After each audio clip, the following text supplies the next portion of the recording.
I'm Jaxon. This show is called Finding Her, and you're at Spy Projects. Tell us, why is the show called Finding Her? This show is called Finding Her because, let's just say, this work is basically, half of the work is basically of me getting sober, and it's kind of this journey. My work is like all autobiographical. The drawings were all done in sober living and rehab, and right before I got back into painting, I started making these like dolls and these sculptures, and then in January I kind of just like started diving back into painting. But it was like scary because it was just a completely different process. Like I thought I was never gonna be able to make a painting again now that I was sober, and that's just like not true. It's just different, and it just like looks different, and it is different. Tell us the name of this piece, sort of how it came together and what it's of. This painting in particular, this is actually a really crazy painting. This painting is called The Other Side of the Rainbow. And there's like 500 different paintings underneath this painting. And, you know, I could have so many different iterations of like what it is, but until I feel like it's complete and in its final form, I'm not satisfied. And I also don't ever give up on a painting. And so this one was a monster.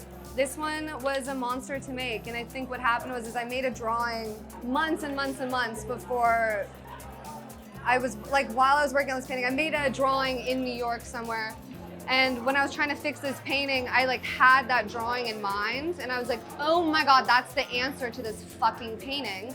And so I kind of used the drawing as like reference and kind of just quickly went about it and just kind of pasted around, like literally this taped off all of the underpainting, and then just was like, okay, that's it, that's what it is, boom, done, bye. And I really genuinely hated this painting, and I still kind of feel iffy, but I'm growing to love it.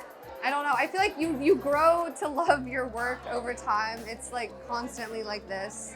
They're your babies. It's like so weird. It's like I could say that I don't like this painting, but if you were to be like, can I take it? I'd be like, no. Pretty interesting. Do you think sort of the layers is sort of you uncovering the piece itself? Like, what do you think the layers represent? Is it a discovery process? It is a discovery, because the painting, I could project what I want the painting to be, and I do at the beginning. I like have a plan. You know, I'm like, okay, this is the painting, and I start painting it, and then the painting starts telling me what it wants.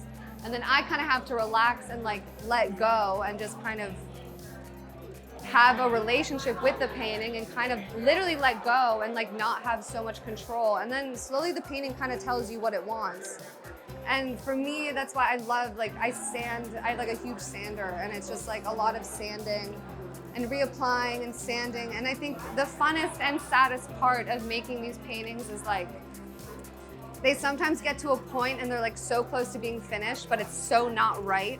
And I have to completely white out or erase something, but I know that it's like I have to do that in order for the painting to be its true form.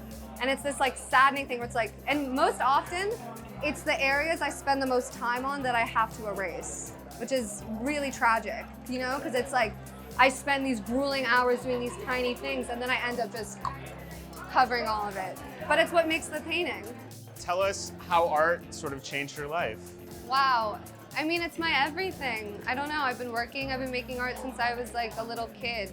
I think for me when I was younger, it was like an outlet because my dad died when I was little, and for me it was like my way of just communicating, and then it just became a way for me to just get through a 24-hour period, and I love it. I mean, it's like art is my life. It's like it's everything for me, and music and art, and no matter what it looks like, it doesn't really change my life, but it like shapes my life to like be what it is. Is there anything else you want to shout out or sort of talk about? I think, I don't know, this show is just about rediscovering about loving yourself and what that looks like, and like growing pains. Like it's a lot, but it's worth it. It's worth it. I'm like so grateful for, I mean, I just have like the best support system in the entire world, and I'm like so fucking grateful for that. Like I genuinely couldn't function without half these people in this room. So, you know.